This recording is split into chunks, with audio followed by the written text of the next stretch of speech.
everyone, and welcome to Wildcard Wednesday. My name is Shay Green. I'm one of the Learning Center trainers here at Geotab. Thank you all again for joining us today. For today's session, we'll be hearing from ELD specialist Kyle Dodsworth, who will be giving an overview of ELD exemptions. If you have any questions, please don't hesitate to throw those into that questions box, and we'll be sure to get them answered for you live at the end of the presentation. With that being said, let's get rolling. Kyle, go ahead and take it away. Perfect. Thanks, Shay. So thanks, everyone. Today is going to focus on ELD and hours of service exemptions. So this is a pretty big topic. We might end up spending the entire hour, but we'll try to leave some time for questions at the end if we can.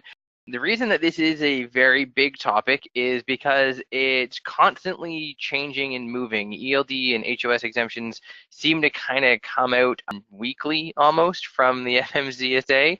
There's always a bunch of them that are getting commented on and being released or being rejected or being pulled back. So we on the ELD team here at Geotab, we keep a close ear to the ground for changes and for new updates and things like that, because we want to try to make the system reflect those ELD and HOS exemptions as best as we can within the framework of the ELD.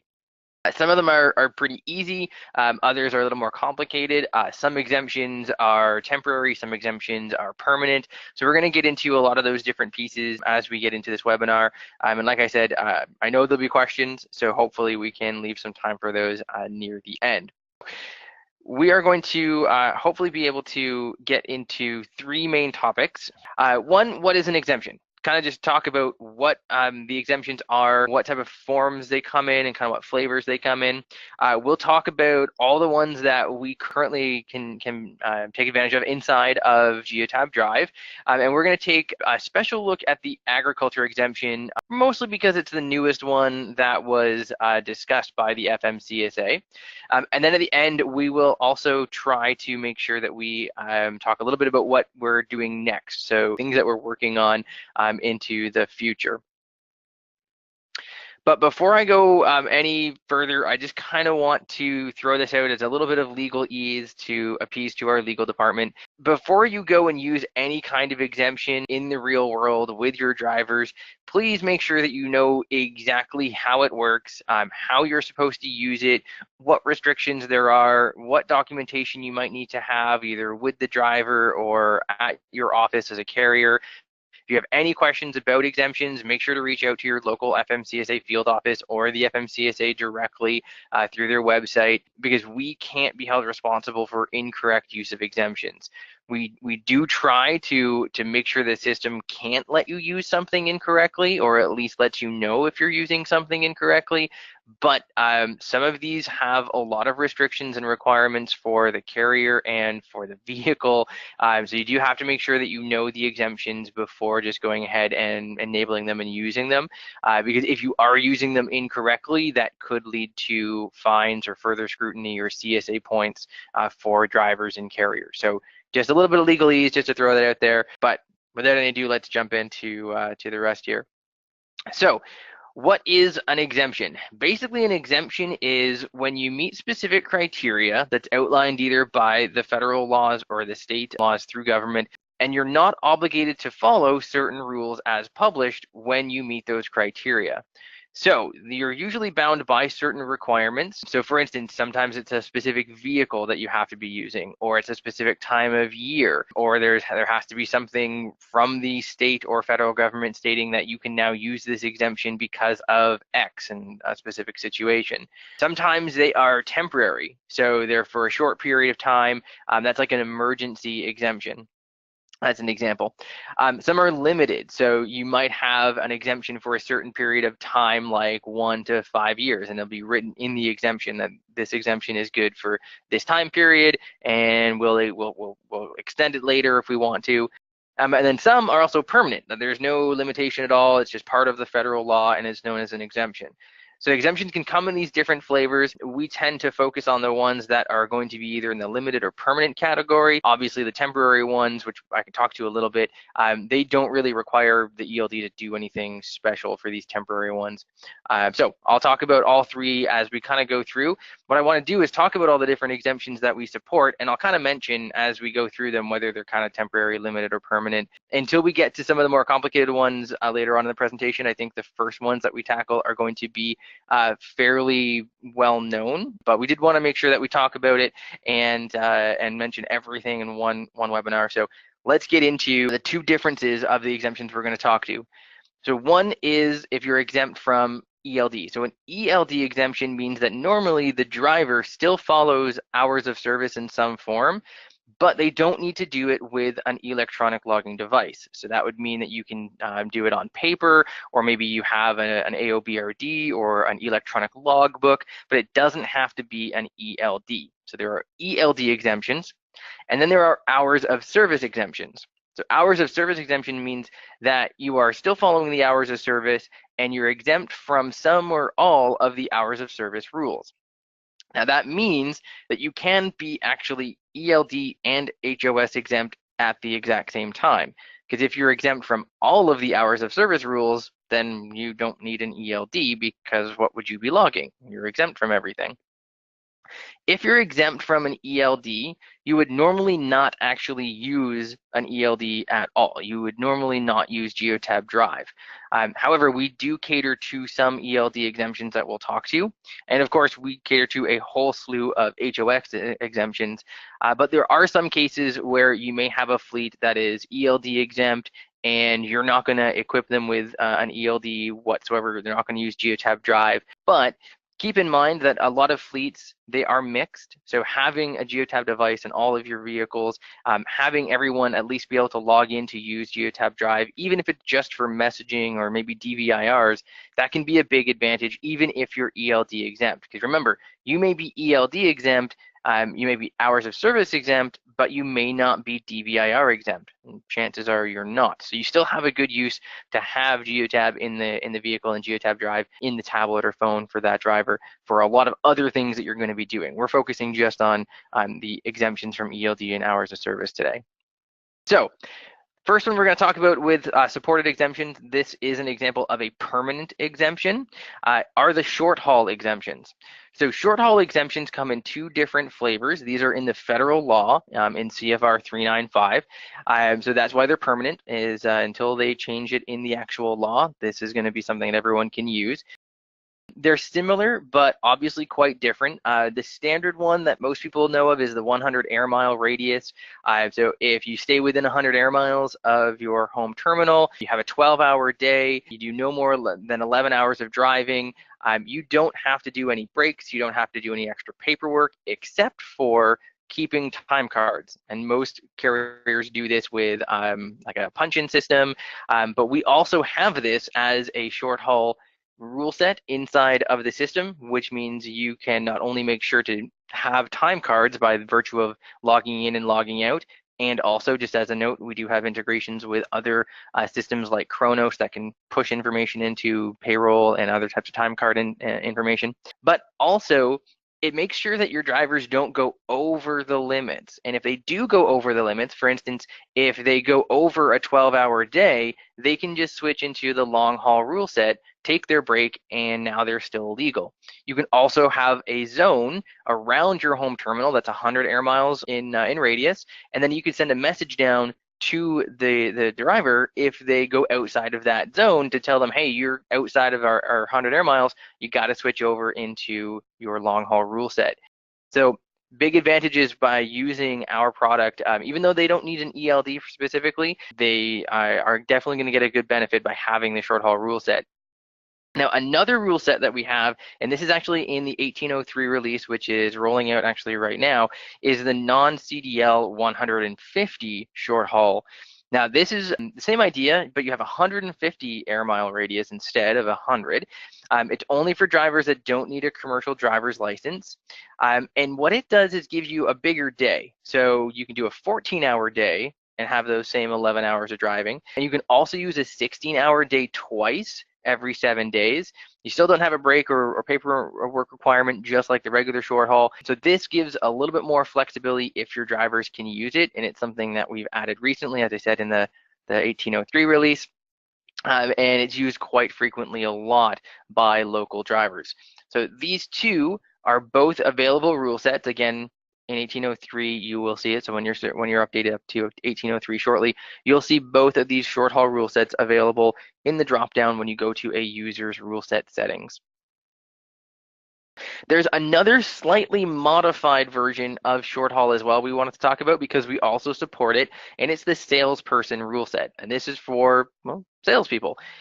If you're selling goods or services, you're still within 100 air miles of your home terminal, this might be the right rule set for you. You do have a longer work day, so you can work 14 hours and you can still only drive for 11 hours.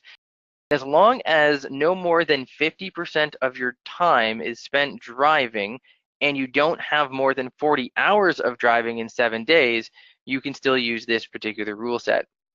So this is designed specifically for those salespeople who are on the road between appointments or doing selling out of the vehicle, that type of thing. So this is another rule set that's selectable in the dropdown in a user's profile, one that we've had for quite a little while, fairly popular in and again, those local fleets where you can use it because you do have that bigger day. You've got that 14-hour instead of the 12-hour day. So if that's something that might be of use for you, check it out. Again, double check with the FMCSA or your local field office to make sure that that you fit the bill, and it could be something that gives you a little bit more time to work in each day. Now, I talked about this one already inside of the non-CDL 150 air mile, and this is the 16-hour exemption. So the 16-hour exemption is another example of a permanent exemption because it's inside of the normal federal rules in CFR 395. But what it allows is one 16-hour workday every cycle, as long as the driver starts and ends their previous 5 days at the same terminal. So this is for those drivers who are still operating on federal laws. So they're on federal rules. So they're still doing a regular, 60 or 70-hour work week, but they're not long haul over the road. So they're not out from the terminal for weeks on end. They're going from the terminal and then coming back every day within that 14-hour window. We support the ability for that driver to toggle on this 16-hour workday. So it's available as an exemption within rule sets. So in the rule set dropdown on your hours of service setting for your drivers, you'll see versions of all of the federal rule sets with 16 hours. So it'll say with 16-hour exemption inside of the rule set. So if your drivers can take advantage of this, if they do meet the requirements of coming and leaving and coming back to the same terminal for their weeks, this might be something that you would want to enable. Once they are on this particular rule set, the driver goes into exemptions and toggles it on the day that they want to use it. So inside of the workday that they want to use the 16 hours is when they have to press the button. The button will be grayed out in their exemptions page while they're off duty for their consecutive. It'll also be grayed out if they're already using more than 16 hours. So you do have to make sure that they use it sometime from the beginning of their shift and before the 16th hour of that shift. And the reason we do that is because after the 16th hour, if you're still working and driving, it's already a violation. So using it and putting it into the system is not really going to help you. But that's why the gray button appears. So if a driver calls you and says, hey, I can't use the 16-hour exemption, it's either because they're on their consecutive rest, they're somewhere over their 16 hours of workday anyway, or they've already used it in the cycle. It'll gray out for that reason as well. What it doesn't do is it won't gray out if the vehicle is not coming home every night. It's very, very difficult for the system to do that.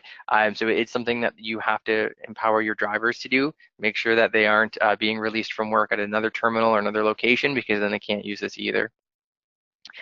Now and this is actually a new requirement, a new exemption, is the no rest requirement that is coming out in the 1804 release. So it'll be the one that's next, not the one that's currently rolling out right now.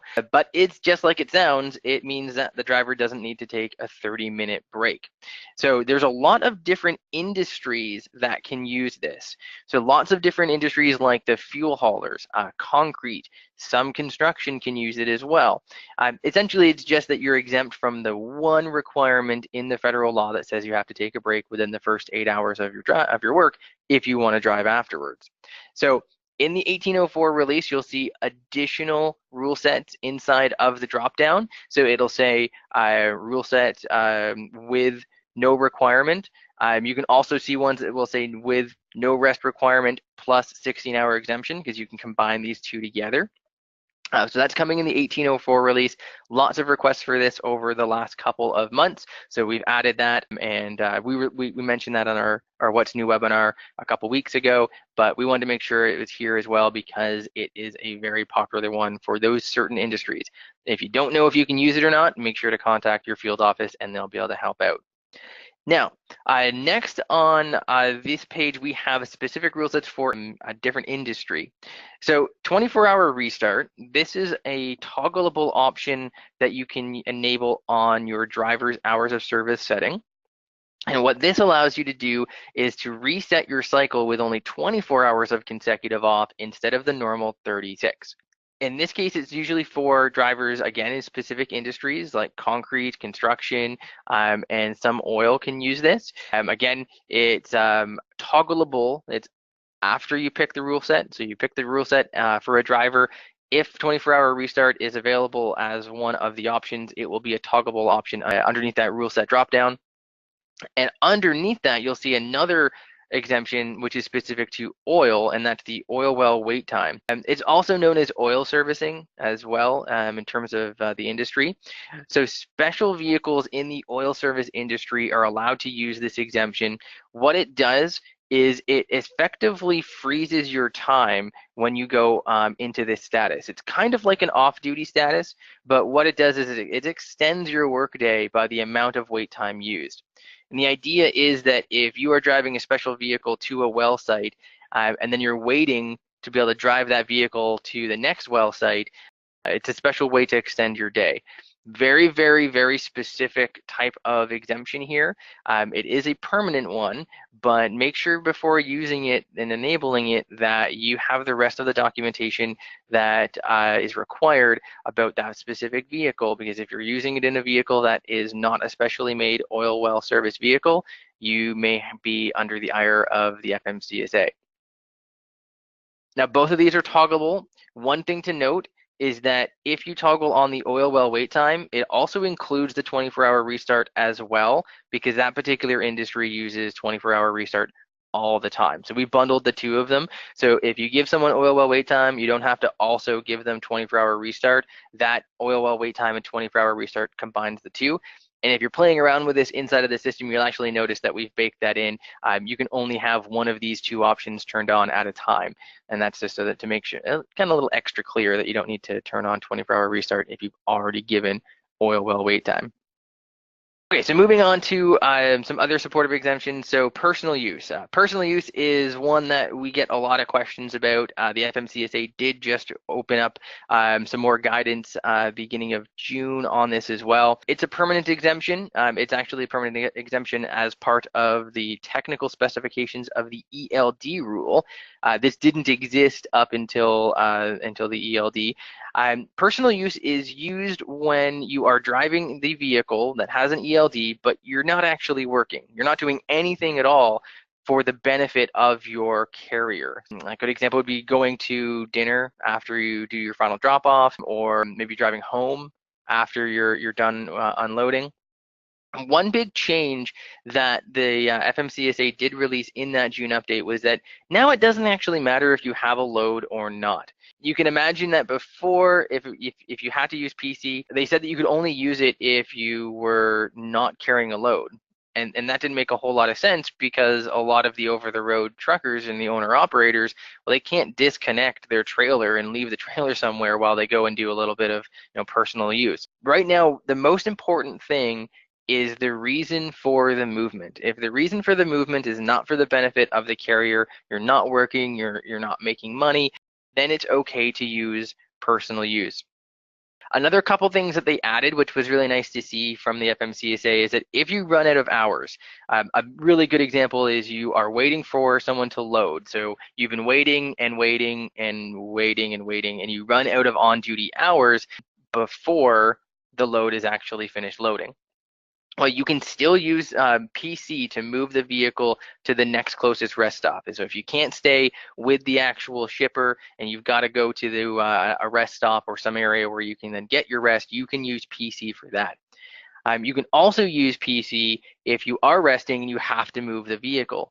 So if you are at that rest stop, but then you have to move the vehicle for some reason, someone asks you to move for maybe a safety reason, that's okay. You can interrupt your rest with PC, and that's perfectly fine too. The FMCSA does have a lot more information about the new PC guidance. The thing is, it doesn't change anything inside of the actual ELD. Pretty much every ELD will have a personal use button or a personal conveyance button. This is something that you can turn on in terms of our specific ELD. Inside of the hours of service settings, there are two options that are always available. One of them is personal use. You can always turn that on or off. The other one that you'll see right underneath that is yard move. So yard move is when you are inside of a yard. And yard here has those quotation marks around it because the FMCSA hasn't really defined exactly what a yard is. Traditionally, a yard is something that is not public road, something that is not traversable by the public, usually has a gate or some type of controlled access, but it could be your yard, it could be a customer's yard. But yard move is something that you can use when you're moving the vehicle around in this yard, and it won't count as driving time. The personal use, when you use personal use, it counts it as off duty. When you use yard move, it counts it as on duty. And this is again a way to maximize driving time. Both of these, both PC and yard move, they're there to maximize driving time so that you don't have to use regular driving when you're just moving around between a distribution lot or something like that. Now, one other thing to note is both of these have to be enabled before you start moving. So if you've moved the vehicle and it's counted as driving because you forgot to turn on PC or yard move, there isn't any way to edit it outright, but you can annotate it. In fact, if you use PC and yard move, you'll note that the ELD prompts you to put an annotation in as to why you're using it. If you've forgotten to use PC or YM, you can go into that driving log and annotate it that it should have been PC or yard move, put a good amount of information into there as to why it was an actual personal use or a yard move. And while your ELD may not calculate it correctly as yard move or personal use, it might still say that it's driving. If that goes into the FMCSA system, they will be able to see the annotation, and that's perfectly fine as well. That's actually exactly what the FMCSA is set to do. If you've forgotten to use any of these exemptions for PC or yard move, just annotate and you'll be okay. Another permanent exemption that is part of the ELD world is adverse driving. Now, we do technically have a little note here for USA because adverse driving in Canada for any Canadian fleets is different than adverse driving in the US. So we're going to get to Canada at another time in another webinar. But adverse driving in the USA, when used, it extends your maximum driving time from 11 hours to 13 hours. Now, you are supposed to use it when you encounter weather, so like rain, snow, sleet, or traffic conditions that were not known to exist ahead of time.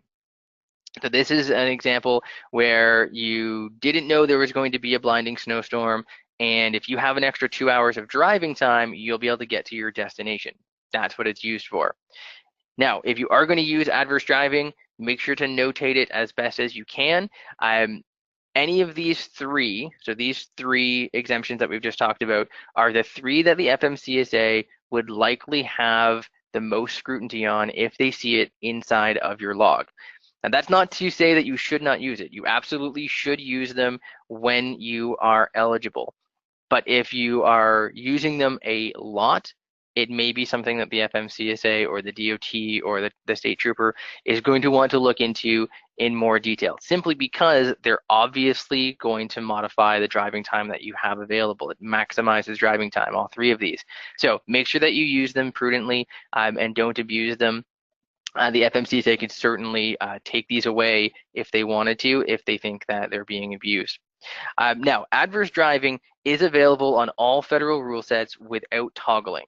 So it's as of right now inside of Geotab Drive, it is not an option that you can remove from a driver. So if you do have drivers who you suspect are using adverse driving too much or when they shouldn't, our best recommendation is to use one of our reports on the marketplace to view all of the exemptions when they're being used and plot it. And if on that you see a big spike of adverse driving from a driver or a specific set of drivers, that report can actually show it to you very easily. You can drive into it and then you could coach your drivers to use it correctly. So now we get into the agriculture exemption. Now this is going to take up the rest of our time, and again, I'll try to make it about 15 minutes worth so that we have some time at the end to talk about questions. But this was the big update in June that everyone was waiting for with agriculture. Now, the gist of agriculture as it's been has basically been that if you are doing any kind of agriculture driving within 150 air miles of your main location, you didn't have to do any kind of hours of service at all. So this would be an example of an hours of service exemption. And because of that, you also don't need to have an ELD at all. So it meant you could drive pretty much 24/7. Now that hasn't really changed a whole heck of a lot with this new guidance, but what the FMCSA did was basically put some more parameters around when you can use the exemption and when you can't. They've also made it clear how to use an ELD with the agriculture exemption as well. And that was the big piece that Geotab was waiting for, because we wanted to see how we could make sure that the ELD, our ELD product, reflected what they would want to see in roadside stops and things like that. So Geotab was actually on the pre-call before this was released out into the public. We were actually invited to listen in and ask questions to the FMCSA, to the deputy administrator, to the head of enforcement, Joe DiLorenzo. We spoke to them and we got some clarity, and some of the actual text inside of the guidance that they released is directly from questions from us and from other drivers and other fleets that were in that call. So going back to the 150 air miles, that didn't change. So if you're within 150 air miles of a location, you may be able to use the exemption. And I say may is because what they clarified was this thing called a source. So if you're within 150 air miles of a source, you may be able to use this agriculture exemption. Now, a source is anywhere that your agriculture product is being stored, available to load in its original form. So like a grain storage silo would count, or a cattle auction would count. If you're picking up cattle that have been auctioned and you're driving it to a farm, that may count. So the agriculture source is now an important thing to make sure that you know, because that is where your 150 air miles start. Now, they also said that once you're outside of the 150 air miles, regular hours of service apply. And that's from the point where you leave that 150 air miles. That's basically like where your day starts. Now, time spent inside of the 150 air miles also counts as off-duty time for all intents and purposes. So if you were inside of your 150 air miles using the exemption at all times, you would be considered off-duty. And if you were off-duty for let's say a week, by the time you actually have to go outside of that 150 air miles, well, then you'd start a brand new cycle because you would have done a cycle reset. Same thing goes if you did driving outside of the 150 air miles and then you came within the 150 air miles for, let's say, 2 days. Well, that would all, if that was all agriculture exemption, it's going to count all as off-duty, and that's going to be more than your required restart, and you're going to have a fresh new set of hours if you have to leave the zone again. Now, there's some more points, though, that they wanted to talk about, because I was like, well, okay, if it counts as off-duty, how do you want people to actually log this? And you've got 3 options. I'm going to talk about the one that the FMCSA has mentioned most out of the options from all of the webinars and talking to that I've done with them. And that's because anytime that you're using the agriculture exemption inside of the zone, this 150 miles, it's off-duty. So the FMCSA said that you can just use personal conveyance. Put an annotation on there to say that it's the agriculture exemption and it's going to count as off-duty, which is exactly what it needs to. And if you ever leave that 150 air miles, just remember to turn off personal conveyance and log normally.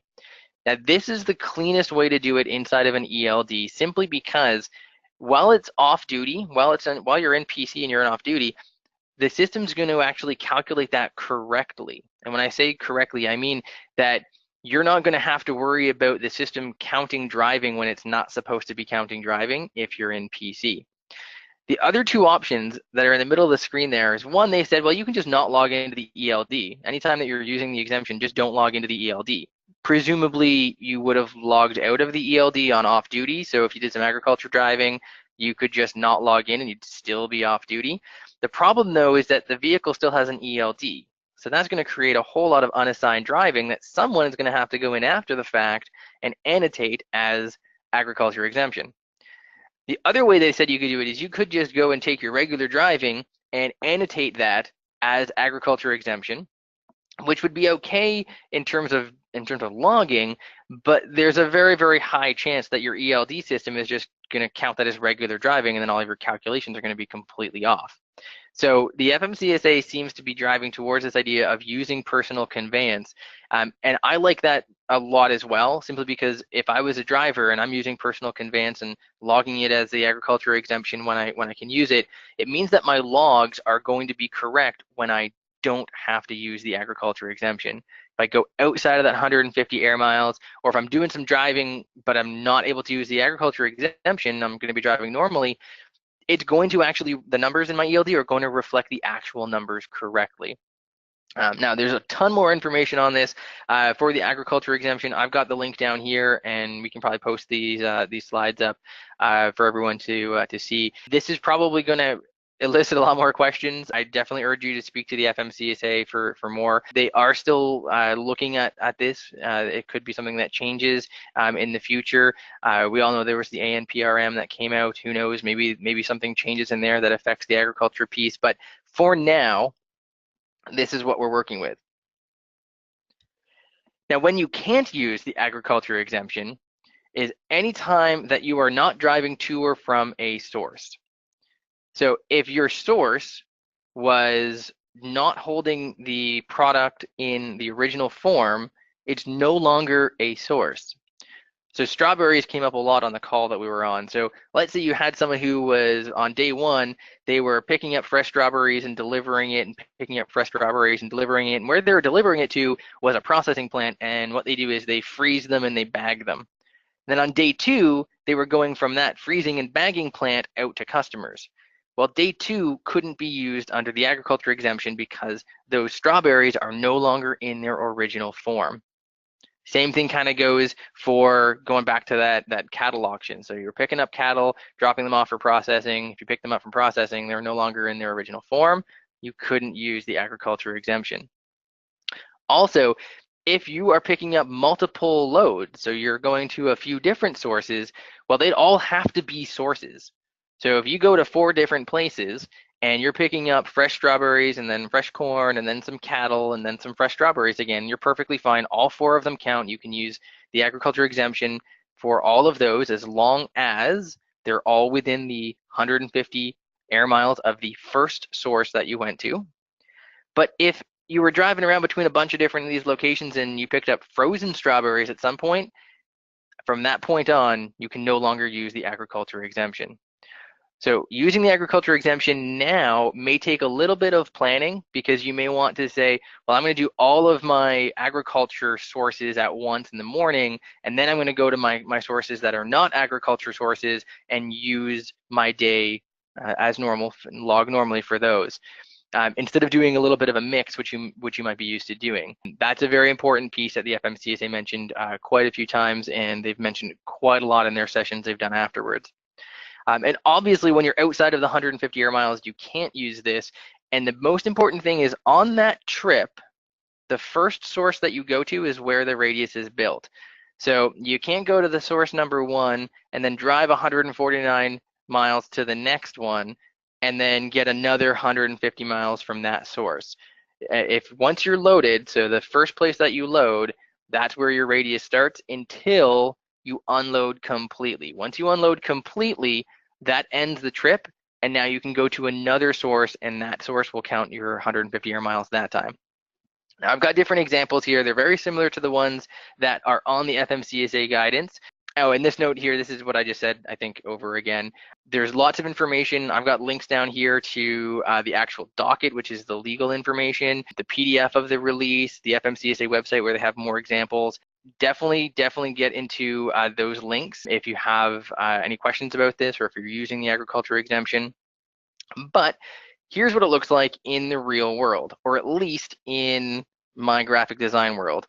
So let's say that we are a driver and we start at source number 1 and we load up with fresh corn and we start driving. You can see our 150 air miles is our big blue circle. So source number 2, that's within 150 air miles of source number 1. I pick up fresh soybeans. I then take both of them over to my customer, which is still within 150 air miles of that first location I went to. So in this case, which parts are under the agriculture exemption, assuming that both corn and soybeans are eligible products? They're both in their original form. Well, in this case, everything, the entire trip is now going to be under the agriculture exemption, including if I come back down to source number 1 to pick up the next delivery, because the FMCSA said if you're empty and you're going to a source and that source is within 150 air miles of you right now, well, that counts as well. So if this was what the driver does, he starts at source 1, picks up at source 2, goes to the customer, unloads everything, then goes back to source 1 and then source 2 and then to the customer and unloads everything and does that in a big circle, he can use the exemption the entire time. There's no time that he would not be using the exemption in this point because everything's within 150 air miles, and he's never loading up with non-eligible products. So this would be a general case where a lot of drivers are used to this. They're just going to be in PC mode the entire time. They're going to just use personal conveyance every time they have to move around. But what if we were to take something and be a little bit different? So what if non-eligible product was picked up at source number 2, but then you still unloaded everything at customer number 1. So we start at source number 1, we load up with strawberries, and we go to source number 2 and we load up with frozen strawberries. In that case, we have the trip end at source number 2 that we could use agriculture exemption for. So that trip is just between source number 1 and source number 2. But because we picked up non-eligible product at source number 2, while we drive over to customer 1, even though it's still within the 150 air miles of that original source, we can't use it. But once we're unloaded completely at customer 1, we're heading back down to source number 1, we can use it again. So now that I've thoroughly confused everybody, we're going to talk about a few other examples. So what about in this case, where we start at source number 1 and we drive down to customer number 2 down in the bottom left here, who's outside of the 150 air miles? Let's say we fill up with corn at source number 1 like we did before, and we unload everything down in customer number 2, and then we go back to source number 1 to pick up another delivery to go somewhere else. So in this case, anything that's inside of our 150 air mile radius is eligible. Anything that is outside is not. So our driver is going to be logging under personal conveyance as they drive towards that 150 air miles. They're going to turn off personal conveyance when they hit that border. The drive to the customer is going to be logged normally. The drive to the border of that 150 air miles is also going to be logged normally, but they're going to then turn personal conveyance back on to the rest of the drive to get to source number 1. Now, I asked the FMCSA, what happens if they have to go back out of that 150 air miles in that same day? Well, their answer was, well, because you went outside of the 150 air miles and you started logging, well, now you're logging for the rest of the day. So I'm like, okay, so he's logging for all that time when he's going to the customer until he gets back to that. Okay, so if he hits that 150 air miles and goes back into personal conveyance, it's going to count as off duty. And if he's off duty for 10 hours, he's going to reset his day. Oh, so he gets another day again. So that's how this driver could still do this drive back and forth every day, and he's going to get a daily reset every day because the PC that he uses as he drives from the border back to source number 1 is going to count as off duty. If he drives let's say he picks up at source number 1 and goes to customer number 1 again later in the day, well, that's all PC as well because it's all agriculture exemption. So that's why using the PC to do this is one of the cleanest options, is because it's going to take care of all of the math, and it's going to give you daily resets and cycle restarts when you accumulate enough hours. So if you ever do have to leave the 150 air miles, it's going to give you, by and large, a whole entire day or maybe an entire cycle's worth to work from. If you didn't use PC to log, I'm not sure if that ELD is going to be able to give you the right numbers. And this is going to be really important for drivers who might go in and out of the 150 air mile radius or in and out of the exemption during the day. Okay, so here's another example where we've got two different sources, but they're separated by more than 150 air miles. So if we load up at source number 1, and then we go to customer number 1 and unload a third of it there, then we keep driving to customer number 2, we unload 1/3 of it there, and then we go to customer number 3, who's kind of close to source number 2 there, and I unload everything else there. So now I'm completely unloaded. What happens here? So in this case, when I'm loaded at source number 1 and I go to customer number 1, that's within 150 air miles of source number 1, so agriculture exemption. As I keep driving towards customer number 2, I hit that 150 air mile radius. So I got to turn off my agriculture exemption there. So I'm now logging normally when I get to customer number 2, and I'm also logging normally when I leave customer number 2, and I continue logging normally all the way until customer number 3. We completely ignore the fact that we're within 150 air miles of another source, because that source number 2 has nothing to do with the current trip that I'm on. Just because it could count as an agriculture source, I didn't pick up from it, so I can't use it as any kind of exemption in this case. So I've been logging completely normally since I left the 150 air mile after customer number 1. Now, if we change this slightly, what happens instead if I load up at my source number 1 and I give half of the load to customer number 1, and then I give half of the load to customer number 2, so now I'm empty, and I go pick up extra from source number 2 and deliver that to customer number 3. So this is an example of planning your day. So now what it would look like is a little bit better to understand for logging purposes. We can now use the agriculture exemption while we go to customer number 1, and until we get to that 150 air mile limit from source number 1. I'm still logging normally because I'm going to turn off PC, turn off my exemption. Still going to log normally when I'm driving to customer 2 outside of that, and when I leave customer 2, I'm still logging normally. But because now I'm unloaded, my trip has been stopped. I can now go to source number 2, pick up and deliver, and use source number 2 as an actual source. And because the FMCSA says if you're not loaded and you're 150 air miles from a source that you're going to go pick up from, you can use the exemption. So now instead of logging that whole entire time between customer 2 and 3, this driver can now use the exemption as soon as he hits that 150 air miles from source number 2.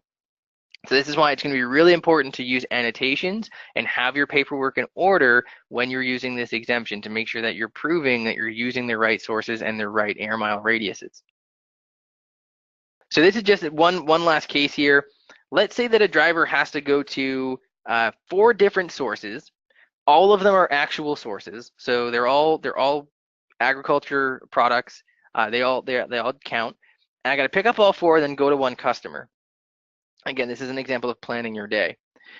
One case could be that I start at the source number 1 that's on the left, and I go to the one that's north, and then I head over to the right source, and then I go to the bottom source, and then to the customer. Well, in this case, the first source that I go to, that 150 air miles, well, that source that's far out on the right there, that's outside of the 150 air miles. So I got to start logging between the 3rd and 4th source.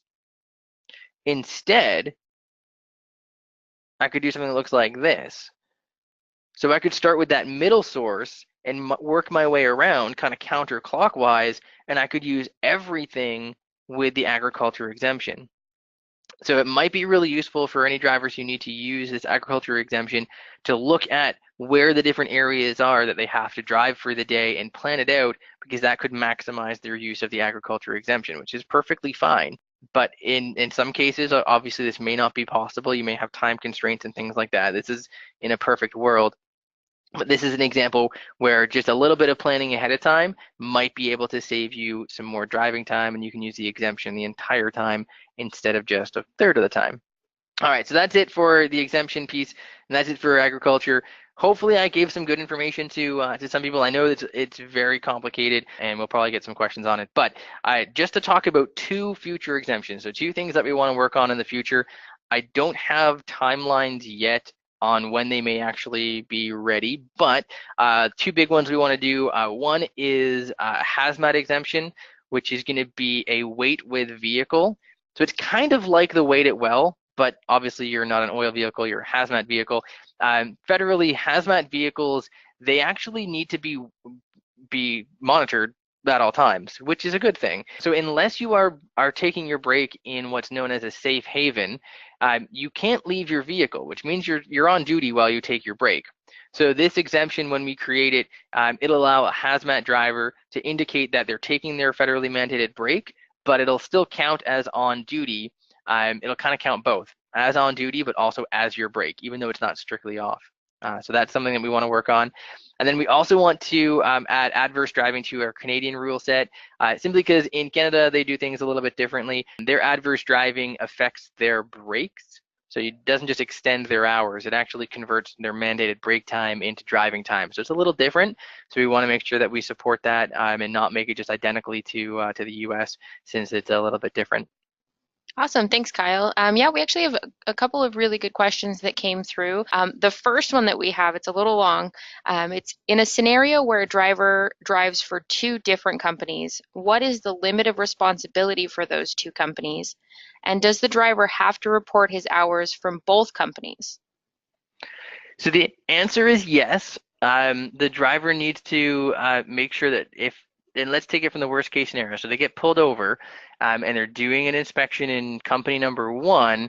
They need to be able to show their hours irrespective of the companies. So that does make it a little bit tricky if those 2 companies are using 2 completely different ELD systems. But if that is, let's say, company number 1 using Geotab and company number 2 using another mobile style ELD, well, what that driver would do is log, when he's on company number 1, log into Geotab, log off of Geotab when he's done, and then the next day he's logging for company number 2. He'd log into that ELD, and if he needed to show the officer during an inspection, he'd actually have to show both at the same time. Basically let the officer flip back and forth between them, and as long as he still had 7 days, assuming he's on the 7-day cycle, let's say, so as long as he had 7 days worth of logs combined between the 2, he'll be okay. Because the FMCSA didn't put in any interoperability into the law, and that's just basically a fancy way of saying a standard way for ELD1 to talk to ELD2 really easily. Since they didn't do that, that is the way that you have to do it. And a lot of companies are used to this if they go cross-border, because Canada doesn't have an ELD mandate. They might have paper logs for Canada and ELD for the US. And when they come back from the US after logging in Canada for a couple of days, they have to do the same type of thing. The ELD is going to show a gap, basically like a 2-day gap in this case of off duty. They would show the paper logs from Canada in that particular case. Now, the other thing you could do is you could manually put in your time to both ELDs, which is okay. As long as they matched identically, it's okay to have 2 ELDs. It's kind of like having 2 logbooks, but if both logbooks are identical, you're not using one to falsify or anything like that. You're just using it to report into 2 different companies. That's okay too. With our case, like with Geotab Drive, you can obviously go and add your statuses manually in the past if you want to, so that's an option. Another option that sometimes happens, if a customer is going, let's say week number 1 is with company number 1, then week number 2 is with company number 2, maybe at the end of the first week, they get a printout of their logs from the ELD that they were using, and they carry those with them while they work for company number 2. That's another option. These are all kind of a little weird, and that's again because the FMCSA didn't put any kind of specific Q&A together for this case. But all three of those would work. But what I would probably do before sending a driver out, make sure that you just run that by your field office, your local FMCSA field office, simply because they will be the ones who have trained whoever is going to be doing the inspections. And you want to make sure that you know how those people were trained, so you give them the information that they want to see. That's my best answer on that one. Perfect. We only have two more really quick ones. If the driver applies the 16-hour exemption and then remains on duty for 15 hours and 20 minutes, does the 16-hour exemption remain gray for the remainder of the cycle? Yes, because he's over his 14. Perfect. And then the last question we have is, does this mean we're going to have an agricultural rule set now, or is this going to be an exemption with the current exemptions that exist? So that was the one beautiful part that came out of this guidance from the FMCSA, is that no ELD provider had to do any extra work to support the agriculture exemption because they just wanted us to use PC. Because that's what they want to see inside of the system, and because that's the best way for the system to do the calculations, if we had anything fancy that was called an agriculture exemption or an agriculture button or an agriculture rule set, all it would do is just rename the PC button. Is all it would do. So no, there isn't any plan to have a special rule set or anything like that yet. But what we do want to do, just on this note, is because we know that an agriculture driver having to type out agriculture exemption every time he stops is going to be monotonous. We want to start looking into an idea for one of our future releases for canned annotations, where you can just tap PC, and if agriculture is the one you always use, you'll have agriculture sitting there so that it'll automatically pre-fill the annotation and you don't have to type anything. That's probably going to be an easier way to solve a lot of other kind of issues with lots of typing, but we don't want to go and create a new button to do the exact same thing as PC, because PC has other specific rules around it, right? Like you have to put the annotation in. It turns off when you go and you turn your vehicle off, and then a little pop-up pops up and says, hey, do you want to stay in personal use? We don't want to change the way that a driver interacts while using personal conveyance, because the time that he uses personal conveyance, if he's not using it correctly, he could mess up his whole logs because they can't be edited, right? Like I said earlier, right? And they can't be changed if you forget to use it, that type of thing. So we don't plan on doing anything fancy or making a button at this point. Again, this is still rather new. It's only been around for a couple of months, so we have to get some more feedback. But we haven't heard of anything negative about using personal conveyance the way that the FMCSA outlined it, so that's the plan for now. We're also waiting for some more information from the FMCSA. If they hear more about this, it's, like I said, still open for comment. There's still some other bills working their way through legislature, so we'll have to see. But at this point, no plans for any extra rule set. We're going to go with PC like the FMCSA guidance says, and if that doesn't work out, we'll cross that bridge when we come to it. Perfect. So it looks like we were able to cover all of the questions that were submitted either one-on-one or live here. So that brings this Wildcard Wednesday session to an end. Thanks again, Kyle, for presenting today, and to everyone for joining us. Until next time, I hope you all enjoy the rest of your day and have a great end of the week. Thanks, everybody.